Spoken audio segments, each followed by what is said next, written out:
আসসালামু আলাইকুম ভাই। ওয়ালাইকুম সালাম। কি খবর আসছেন ভাইয়া? ভাই? এই তো ভাই, সিঁড়ির কাজ করছি পুডিং করার জন্য, পরিষ্কার করে। পুডিং দিবা?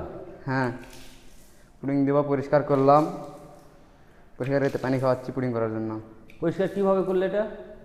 ভাই পরিষ্কার বলতে ভিক্সল তো দেওয়া যাবে না, এটাই ভিক্সল দেওয়া যাবে না, এই জন্য আমরা দিয়েছি সার্ফেক্সেল। সার্ফেক্সেল দিয়ে একদম ঘুষে পরিষ্কার করছি।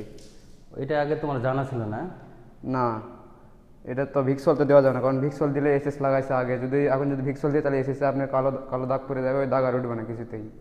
এটাই বলছি, তোমার আগে তো জানা ছিল জিনিসটা। হ্যাঁ এটাই আমি বলছি, কারণ কি নইলে তোমার এসএসগুলো সম্পূর্ণ কালার নষ্ট হয়ে যেত। হ্যাঁ, যাক, ভালো কাজ করছো। আর সিঁড়িটা আগে না করে নিলে আপনার নিচে তো। সার্ফেক্সেল লাগে আর একটা দিবা, তবে ক্লিন করে নিবা সুন্দর করে। হ্যাঁ, ক্লিন করে নিচ্ছি। এই নিচের গোড়া যেগুলো আছে এগুলো সম্পূর্ণ তুমি হলো ওই সিরিজ মারে পরিষ্কার করবা। ওই যে কিছু দেখা যায় এগুলো সম্পূর্ণ সিরিজ মারে পরিষ্কার করবা। এই যে গোড়া যেগুলো এগুলো সম্পূর্ণ পরিষ্কার কিনে পুডিং করার পরে এই সিজের নিচে ওটা ছাড়ে দিবা। আচ্ছা ভাই, ঠিক আছে। পরিষ্কার এখন অল্প কিছু কাজ বাকি আছে। আগে সিঁড়ি ধরছো, অন্য কোনোটা করো নাই না? না, সিঁড়ি না করে তো নিচে আপনার করা যাবে না, কারণ সিঁড়ি করে তারপরে নিচে করতে হবে। ওয়াশরুমগুলো ক্লিয়ার করে নিতে পারতা। হ্যাঁ, ওয়াশরুমে কাজ হয়েছে, ওয়াশরুম Washroom পুডিং clear? করছি। হ্যাঁ, ওয়াশরুমে কাজ ক্লিয়ার।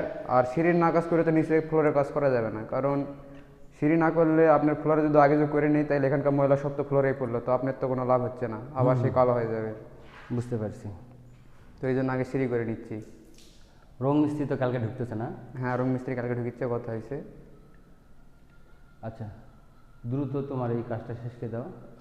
হ্যাঁ, রঙের এটা কাজ আর ওই শেষ যে করে দিলে- কিচেন রুমও আপনার পরিষ্কার করে নিছি, কিচেন রুমে পুডিং করার জন্য। রঙের কাজ শেষ করলে আমাদের এই বাড়িটা তাড়াতাড়ি ক্লায়েন্ট বুঝে দিতে পারলে আমাদের জন্য ভালো হয়। হিমেল কই গেলে এলা সম্পূর্ণ গুছাই নিতে বলো।